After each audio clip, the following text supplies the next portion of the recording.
Inilah fakta dalam 20 tahun terakhir. Kenapa sepak bola kita tidak berubah? Kenapa sepak bola kita selalu bermasalah? Karena orang yang masuk ke PSSI niatnya bukan untuk membenahi sepak bola nasional, tapi niatnya menjadikan PSSI sebagai batu loncatan. Mereka harus berani potong satu generasi. Kampanyenya bolehlah kampanye yang luar biasa. Erick Thohir mengatakan bahwa untuk memimpin PSSI harus punya nyali melawan mafia.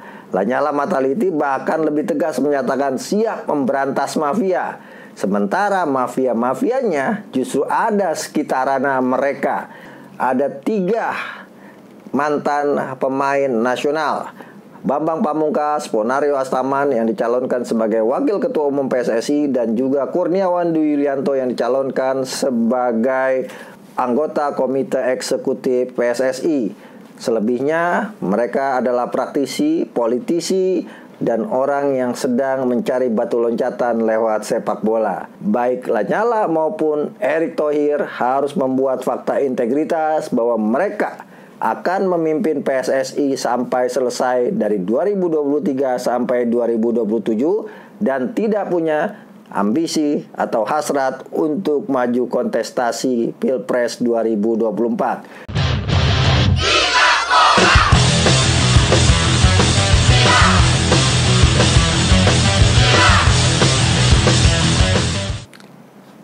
Bravo Cocomeo Channel. Jumpa lagi dengan saya Akmal Marhali di Cafe Gilbol. Kali ini kita akan membahas tentang sensasi dan kontroversi di sepak bola nasional. Apalagi kalau bukan yang lagi hangat-hangatnya tentang pemilihan Ketua Umum PSSI, Wakil Ketua Umum PSSI, dan juga anggota EXO PSSI yang akan digelar pada Kongres Luar Biasa pada 16 Februari 2023. Masa pendaftaran untuk calon Ketua Umum PSSI, Wakil Ketua Umum PSSI, dan juga anggota Komite Eksekutif PSSI sudah selesai pada 16 Januari 2023, di mana ada 5 calon Ketua Umum PSSI. Ada Lanyala Mataliti, Erick Thohir, Jemi Prancis, Arief Wicaksana, juga Doni Setiabudi. Sementara petahana Ketua PSSI Muhammad Iryawan alias Iwan Bule menyatakan tidak akan maju lagi sebagai calon Ketua Umum PSSI. Ada 5 calon Ketua Umum PSSI, sementara ada 20 calon Wakil Ketua Umum PSSI, dan total ada 83 calon anggota Komite Eksekutif PSSI. Sangat menarik, dari jumlah tersebut ada 3 mantan pemain nasional.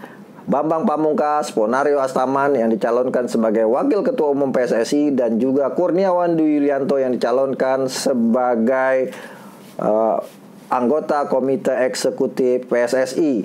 Selebihnya mereka adalah praktisi, politisi, dan orang yang sedang mencari batu loncatan lewat sepak bola. Luar biasa sepak bola Indonesia dalam kaitannya dengan pemilihan Ketua Umum, Wakil Ketua Umum, dan juga anggota Komite Eksekutif PSSI.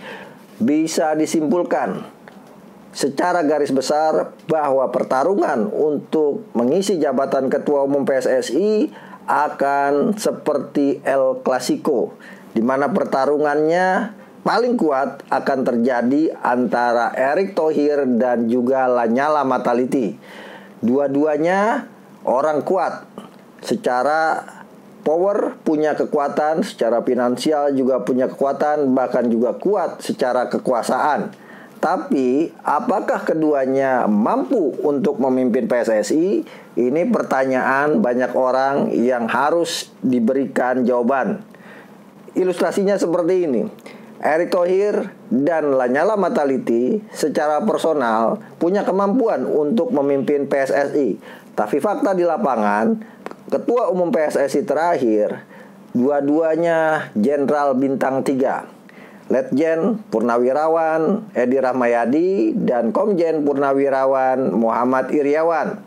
Dua-duanya tidak berkutik untuk mengurus PSSI, bahkan dicampakkan begitu saja oleh orang-orang lama di PSSI.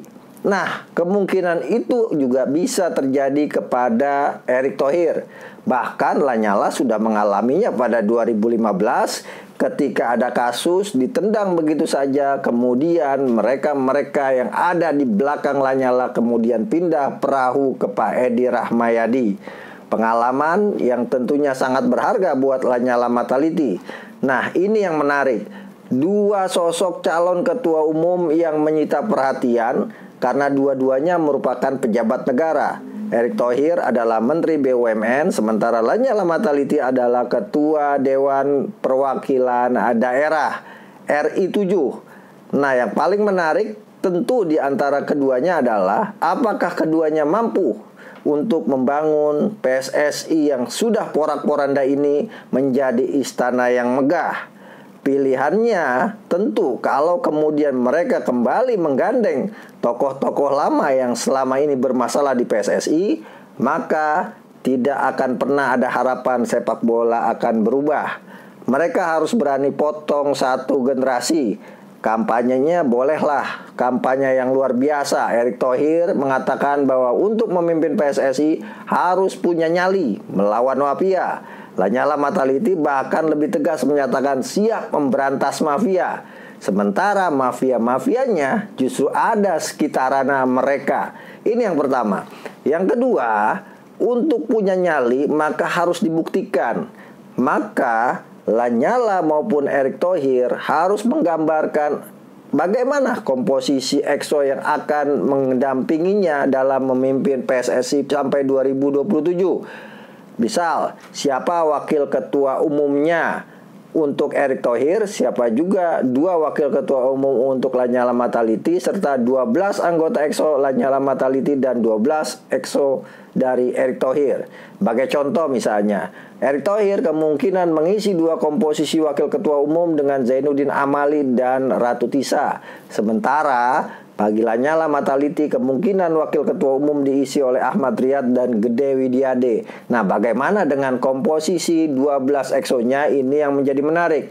Kita berharap dari hari ini sampai jelang pemilihan pada 16 Februari 2023, kedua tokoh melempar ke publik 15 EXO yang secara kolektif kolegial memimpin sepak bola nasional.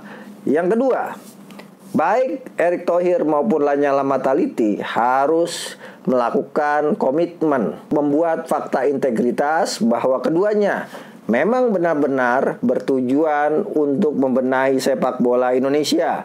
Jangan lagi kemudian sepak bola dijadikan batu loncatan untuk kontestasi Pilpres 2024. Karena itu, baik Lanyala maupun Erick Thohir harus membuat fakta integritas bahwa mereka akan memimpin PSSI sampai selesai dari 2023 sampai 2027 dan tidak punya ambisi atau hasrat untuk maju kontestasi Pilpres 2024. Kalau ini dilakukan oleh keduanya, maka inilah yang kita harapkan bisa melakukan reformasi dan transformasi sepak bola Indonesia. Tapi kalau ternyata PSSI ini hanya menjadi batu loncatan untuk 2024, jangan pernah kita berpikir sepak bola kita ke depannya akan hebat. Kenapa? Karena sepak bola hanya dijadikan batu loncatan dan lagi-lagi sepak bola hanya akan jadi korban. Inilah fakta dalam 20 tahun terakhir. Kenapa sepak bola kita tidak berubah? Kenapa sepak bola kita selalu bermasalah? Karena orang yang masuk ke PSSI niatnya bukan untuk membenahi sepak bola nasional, tapi niatnya menjadikan PSSI sebagai batu loncatan. Kita semua sebagai pencinta sepak bola harus tetap kritis dan melihat di antara dua kubu ini, El Clasico, Real Madrid, Barcelona, Erick Thohir, Lanyala, maka kita perlu memberikan kritik lebih kepada mereka untuk benar-benar fokus membenahi sepak bola Indonesia. Tapi kalau hanya menjadi batu loncatan, maka jangan pernah berharap sepak bola kita akan lebih berprestasi, sepak bola kita akan bersih dari tangan-tangan jahat. Adios Cocomeo Channel.